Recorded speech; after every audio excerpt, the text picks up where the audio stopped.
Fresh meat. There's a popular theory that the 1982 Tobe Hooper and Steven Spielberg collaboration Poltergeist was cursed. But if there was a curse in play, it didn't extend to the box office. Poltergeist was a major hit for MGM, and to this day is considered one of the best horror films of the 80s. A sequel followed 4 years later, and the strange events surrounding the production added to the curse theory. But again, the film was financially successful, so MGM clearly, as always, wanted more. Sadly, Poltergeist III was struck by such a major tragedy that the film was barely even finished. And when it reached theaters in a compromised form in 1988, there weren't many moviegoers who were interested in seeing it. The tragedy, combined with the low box office numbers, caused the film franchise to go dormant for nearly 30 years. So let's unpack and dig into Poltergeist III and find out what the f*** happened to this horror movie.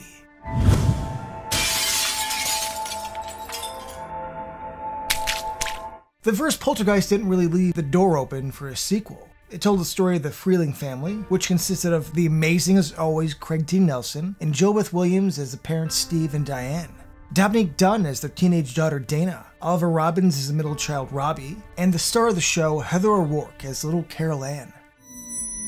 They're here. Dealing with the intense paranormal activity in their home, the housing development they lived in had been built on top of an old cemetery, an old burial ground. The company that built the houses had moved the headstones to a different location, but left all the corpses in the ground, leading to one of the best lines in movie history. You only move the headstones! The despicable cost-cutting measures were revealed, the Freeling home vanished, and the family left the housing development, presumably to live happily ever after. But then Poltergeist II came along and told us that the Freelings were still in trouble, because their home hadn't just been built on a cemetery. There had also been a cave beneath the cemetery and directly under their home, where a doomsday cult led by Reverend Henry Kane had perished around the 1800s.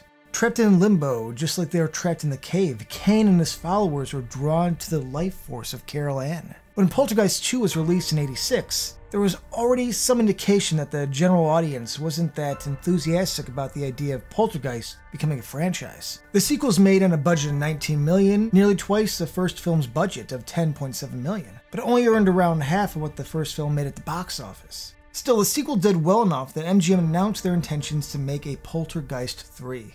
The same writers and producers for Poltergeist 2 and 1, with Mr. Steven Spielberg, opted not to return for Part 3. So MGM needed someone else to develop a new sequel from the ground up.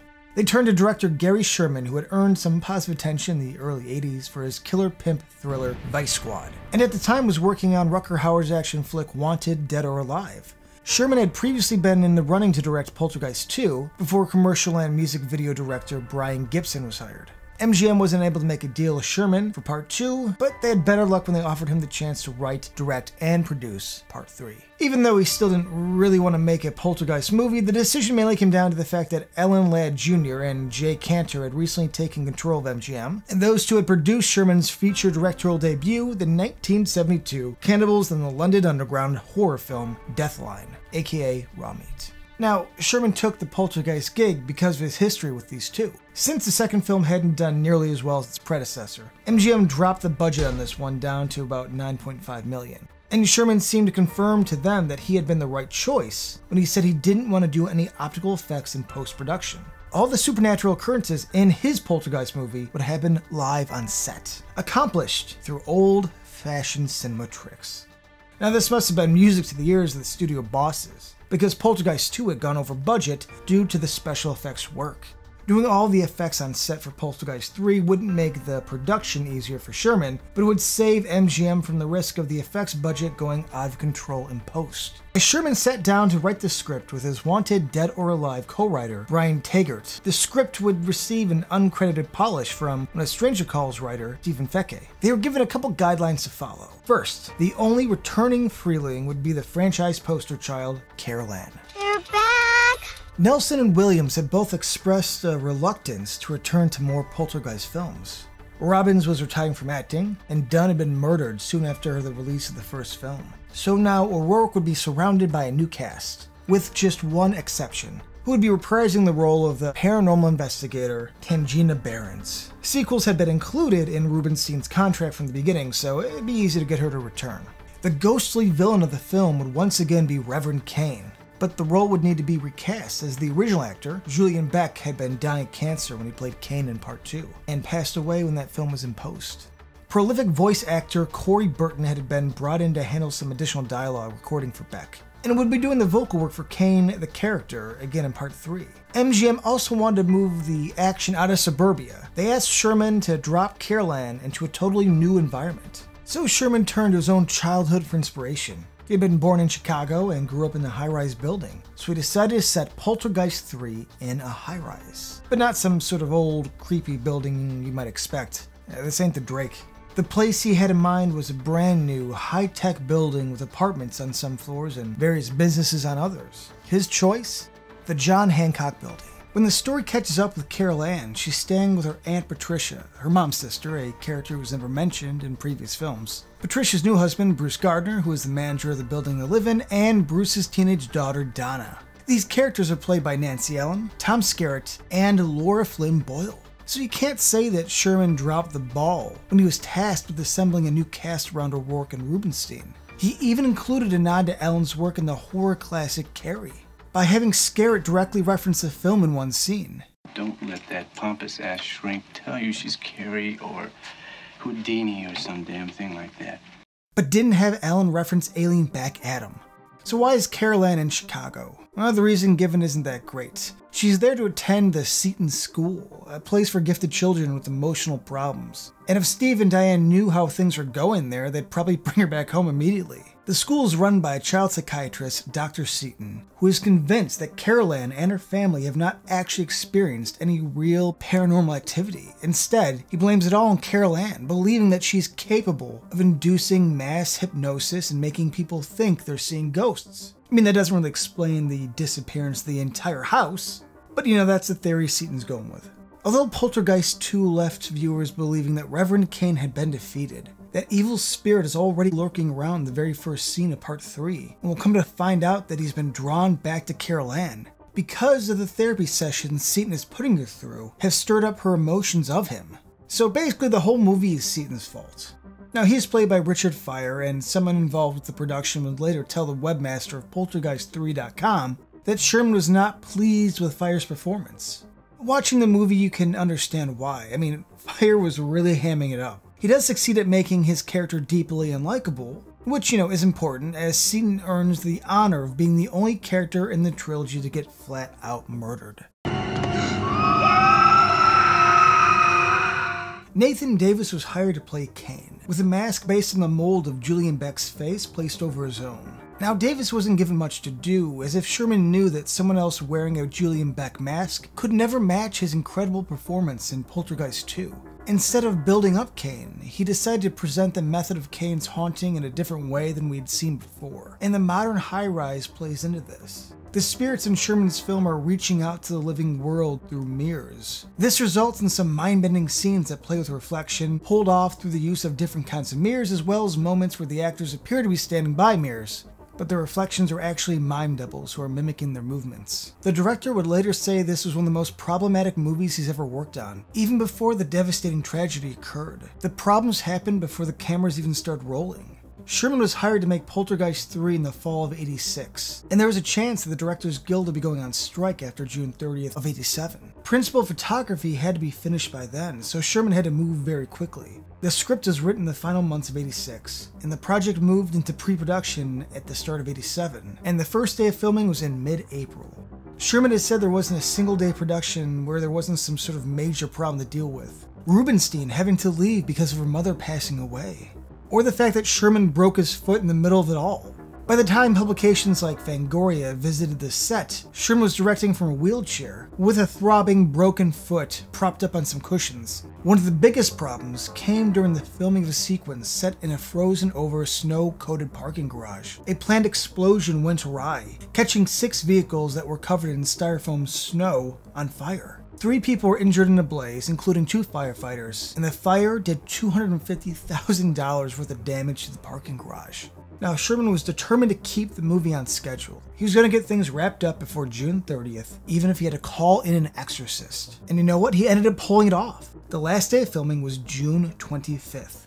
As far as staying on schedule goes, it may have been for the best that budgetary issues caused Sherman to scrap 17 pages worth of material from the script before it could even be filmed. But losing those chunks of story probably didn't help the quality of the movie overall. When gearing up to make Poltergeist III, Sherman had said he was going to greatly expand Carol Ann's role. Since O'Rourke had been very young when she made the first two movies, she hadn't been asked to do a lot more than deliver creepy lines and be scared. This time, Sherman wanted to give the child actress more to do. This is evident in the film up to a point. O'Rourke was given the chance to banter with the co-stars and did a great job with the material she was given. Unfortunately, halfway through, he puts Carol Ann in the same old situation. She gets pulled into the spirit dimension and is held captive there for the rest of the movie. Sherman also said that he was going to make up for Tangina being underused in part 2, but really just made her the film's equivalent of Dick Halloran in The Shining. From a great distance, she senses that Carol Ann is in trouble. She travels on a mission to help the kid out, but once she reaches the high-rise, she doesn't really fare much better than Halloran did anyway. Maybe there were better scenes with Carol Ann and Tangina in those pages that couldn't be filmed. Who knows?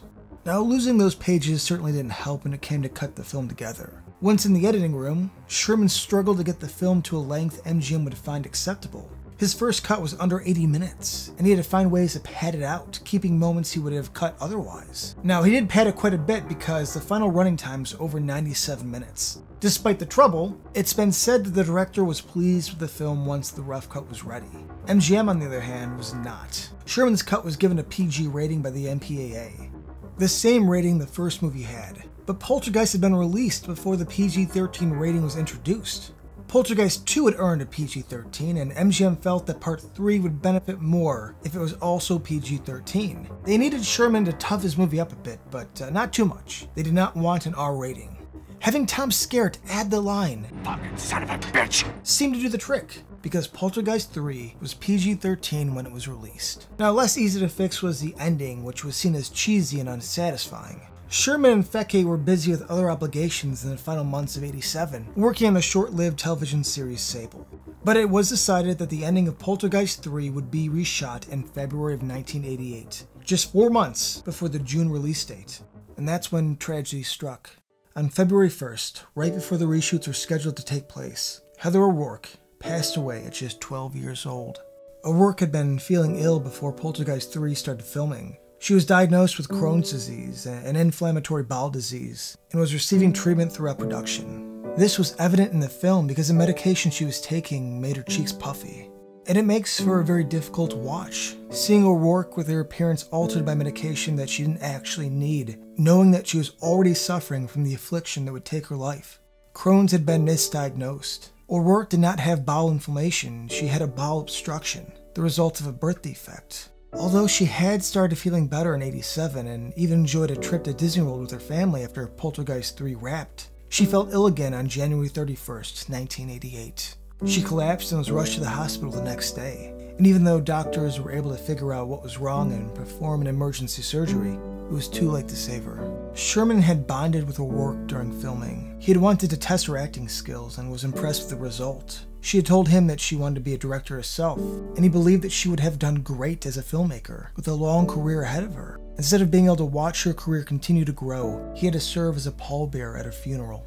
After O'Rourke passed away, Sherman was ready to shelve Poltergeist 3, feeling that there was no merit in releasing a film starring, as he put it, a dead 12-year-old. Now the studio disagreed. They had a financial stake in this thing, and they needed to get Poltergeist 3 out into the world. The June release date wasn't going to change, so the reshoots happened as scheduled in February. Sherman gave his film a new, quick and simple, still not very satisfying ending, with a child actress on set in the Carol Ann wardrobe. Her face kept turned away from the camera in an attempt to make it less obvious that it wasn't O'Rourke. Everyone was so understandably shaken by O'Rourke's passing that they didn't even realize they hadn't brought enough of the cast back to the set of the new ending.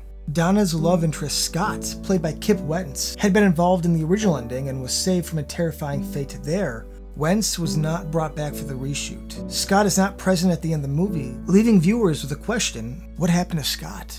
Poltergeist III is a rather mediocre film, and the tragic loss of Rourke makes it more difficult to get any enjoyment out of sitting through it. Sherman was right. It is a tough movie to watch, as it stars a little girl who is just months away from dying. The one element that makes the movie worth watching are those practical special effects. The fact that everything is being performed live on set turns the effects into awe-inspiring magic tricks that are likely to make you wonder, how did they do that? It's a shame that the film around those effects isn't better, and it's heartbreaking that Heather O'Rourke wasn't receiving the treatment she needed at the time. Poltergeist III was a box office failure, with a domestic haul of only $14 million. While there was a TV show that used the Poltergeist name, but had no other connection to the films in the 90s, MGM wouldn't make another Poltergeist movie until 2015, when producer Sam Raimi and director Gil Kenan teamed up for a reimagining of the original. Unlike the 80s trilogy, there was no notable curse-like events that occurred during the making of that film, which was a financial success, but has been mostly forgotten in the years since its release.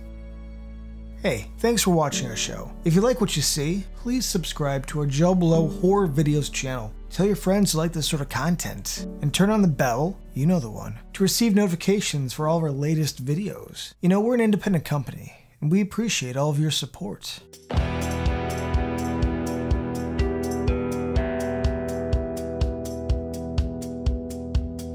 went to a wake on the soaked streets of Blue Island. And my father, though a strong man, you know, I swear I saw him crying.